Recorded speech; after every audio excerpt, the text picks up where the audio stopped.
Sarjana Teknik.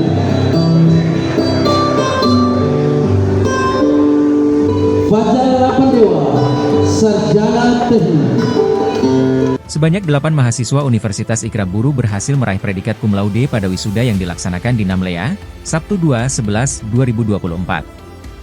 Rektor Unikbu, Muhammad Sehol, mengungkapkan bahwa dari 228 wisudawan yang diluluskan, rata-rata berhasil mencapai indeks prestasi kumulatif 3,3. Dari 228 wisudawan, hampir 30% diantaranya berhasil mendapatkan predikat cum laude, yang menunjukkan komitmen dan dedikasi tinggi para mahasiswa dalam menyelesaikan studi mereka. Mereka telah menempuh pendidikan selama kurang lebih 4 hingga 5 tahun dan, menurut Sehol, siap untuk terjun ke dunia kerja, baik sebagai tenaga pendidik maupun di lembaga formal lainnya. Berikut adalah daftar mahasiswa lulusan terbaik Unikbu dengan predikat cum laude.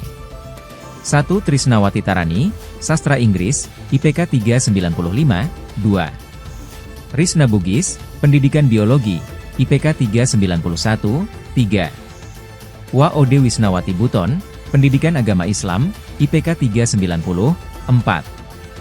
Nur Salsabila Mewar, Ekonomi, IPK 390, 5. Intan Aprianti Tukan, Ilmu Hukum, IPK 388, 6. Hatijah Tinggapi, Agroteknologi, IPK 388, 7. Laode Yoyon, Perikanan, IPK 386, 8. Mutia Roy, Teknik Industri, IPK 364. Prestasi yang diraih oleh para lulusan ini menjadi bukti nyata atas kualitas pendidikan yang diberikan oleh Unikbu serta dedikasi para dosen dan staf pengajar dalam mendukung keberhasilan akademik mahasiswa. Sampaikan Kang Ulen jelas. Ya, silakan Pak. Ya, sudah barang tentu bahwa Unikbu hari ini tidak berkembang dengan kesendiriannya, ya, tidak maju seperti ini dengan kesendiriannya, karena memang banyak bersinergi dengan pihak-pihak yang sangat konsider untuk berkembang. Kami telah melakukan kerjasama yang cukup intens dengan beberapa BUMN dan BUMD seperti BRI, kemudian TNI, lalu pihak dari Kementerian lewat U2DP sangat mendukung. Hari ini mereka tunjukkan dengan dukungan beasiswa kepada 8 wisudawan terbaik ini, seperti BRI dan TNI.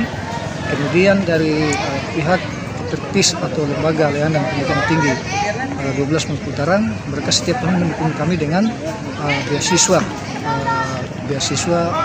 KIP kuliah. Nah, ini dari tahun ke tahun semakin berkembang. Kemudian kami pun juga mendapat dukungan aspirasi dari salah satu anggota DPRI Maluku, Ibu Sade Deputi, dukungan KIP kuliah aspirasinya. Dan beliau pun juga dari tahun ke tahun mendukung kami untuk pengembangan daripada Unikbu ini. Beliau melaporkan bahwa dari 4.000 sekian ASN di Kabupaten Buru ada 305 yang belum sarjana, sehingga dengan program RP. Download Tribun X sekarang, menghadirkan lokal menjadi Indonesia.